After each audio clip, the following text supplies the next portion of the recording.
ఇంద్రవెల్లి సభకు అయిన ఖర్చు ఎంత, నిత్యం ఢిల్లీ వెళ్ళడానికి స్పెషల్ ఫ్లైట్, చార్టర్డ్ ఫ్లైట్లు వేసుకొని వెళ్తున్నారు, ఇదంతా ప్రభుత్వ ఖర్చుతో వెళ్తున్నారు కదా అని యూటర్న్ ముఖ్యమంత్రిగా రేవంత్ రెడ్డి మారాడు అని చెప్పి చాలా అభ్యంతరకరమైనటువంటి కామెంట్స్ చేసింది. అమ్మ తల్లి, నేను ఒక్కటే అడుగుతా ఉన్నా, భద్రాద్రి శ్రీరాముడికి పట్టు వస్త్రాలు పట్టుకొని పోయిండు మీ అన్న కొడుకు. ఆయన ఏ హోదాలో పోయిండో దానికి ఒక్కదానికి ఆన్సర్ చెప్తే వీటన్నిటికీ కూడా ఆన్సర్ దొరుకుతుంది అనేది నేను తెలియజేస్తా ఉన్నాను.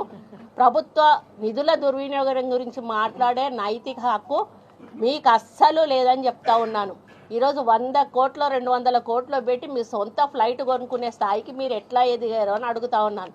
అమెరికాలో అంట్లు దోమికున్నటోళ్ళు వచ్చి ఈరోజు తెలంగాణ ప్రజల సొమ్మును దోసుకొని తిని కోట్ల రూపాయలు కోట్లకు పడగలెత్తి ఈరోజు ప్రజాధనాన్ని దుర్వినియోగం చేసింది మీరు కాదా అని చెప్పి అడుగుతా ఉన్నాను. ఈరోజు లిక్కర్ స్కామ్లో ఇరుక్కొని లిక్కర్ రాణిగా పేరొంది ఈరోజు బీజేపీ కాళ్ళ మీద పడి మిమ్మల్ని అరెస్ట్ చేయకుండా ఈరోజు మీరు ఇది ఇంటర్నల్గా అండర్స్టాండింగ్తో పోయి ఈరోజు బయట పడ్డది మీరు కాదా అని చెప్పి అడుగుతా ఉన్నాను. కాబట్టి కాంగ్రెస్ పార్టీని ఈరోజు ప్రజలు విశ్వసించారు, మిమ్మల్ని బీజేపీ పార్టీని నమ్మలేదు కాబట్టే, మీరు చేసే మోసాలు గుర్తించారు కాబట్టే, మీరు చేస్తున్న ప్రజాధనం యొక్క దుర్వినియోగాన్ని గుర్తించారు కాబట్టే, పేదల గురించి పట్టించుకోవడం లేదు కాబట్టే ఈరోజు పేదల పాలన అంటే కాంగ్రెస్ పార్టీ ద్వారానే అవుతుందని వాళ్ళు తెలుసుకున్నారు కాబట్టి ఈరోజు కాంగ్రెస్ పార్టీని అధికారంలోకి తీసుకొచ్చారు. మళ్ళీ కూడా పార్లమెంట్ ఎన్నికలు రాబోతా ఉన్నాయి.